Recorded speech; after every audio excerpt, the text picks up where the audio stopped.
à lui dire son salut. Bienheureux êtes-vous. Chers amis, il y a un an, jour pour jour, heure pour heure, le Père Jacques Hamel célébrait la messe, ici même. Dans cette église, le Père Jacques Hamel parlait le langage de l'amour. Le Père Jacques n'est pas mort seul. Il est mort avec Jésus, dont il venait de prononcer les paroles sur l'autel. Ceci est mon corps livré pour vous.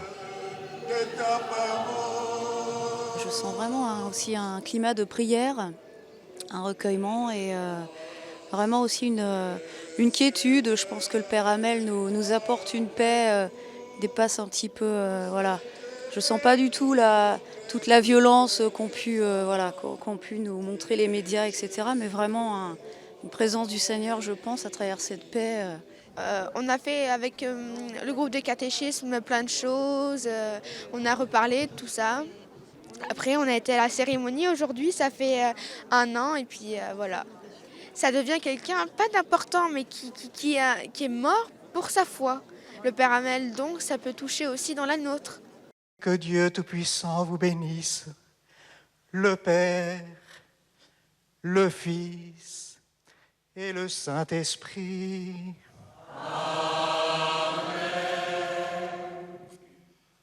Allez dans la paix de Christ. Nous rendons grâce à Dieu.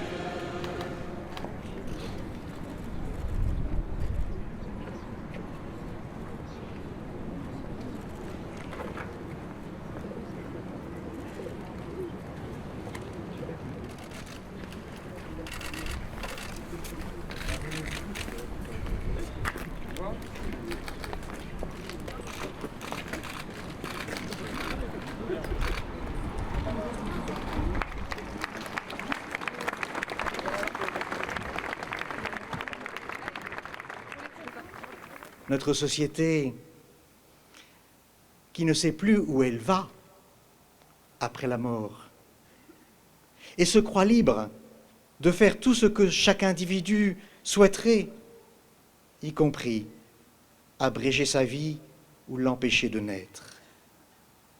C'est une ombre pour notre société qui met de côté des ressources spirituelles en chargeant la loi d'établir la morale, alors que celle-ci, la loi, ne peut qu'être qu'une aide, et que la morale, elle vient du profond de notre humanité. Permettez-moi, au nom même de Jacques Hamel, de lancer cet appel à ceux qui hésitent encore. Quittez l'ombre de la haine. Passons ensemble vers la lumière de l'amour. La communauté catholique peut et veut participer à la vie commune par ses membres et en tant que communauté. Elle n'a pas d'autre vocation car elle croit que sa mission est sur terre comme au ciel.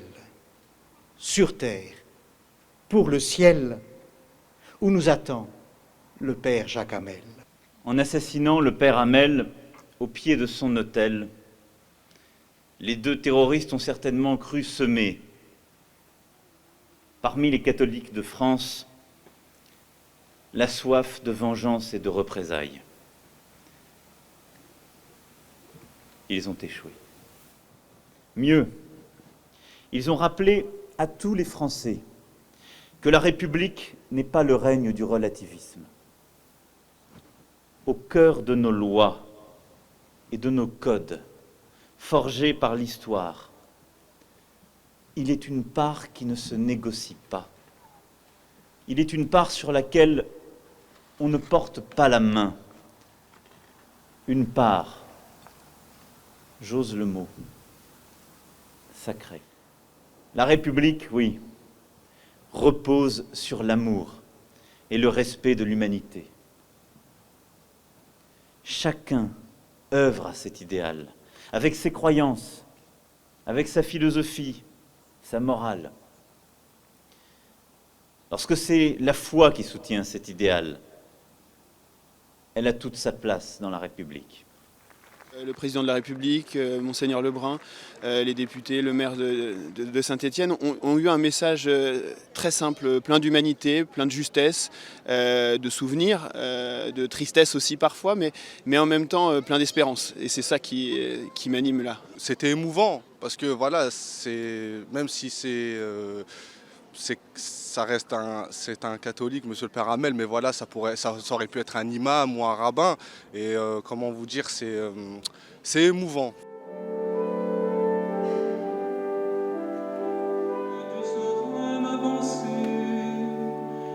Éprouve-moi, tu connaîtras mon cœur.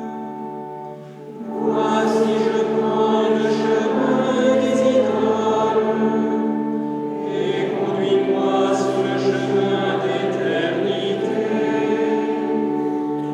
Gloire au Père et au Fils et au Saint-Esprit.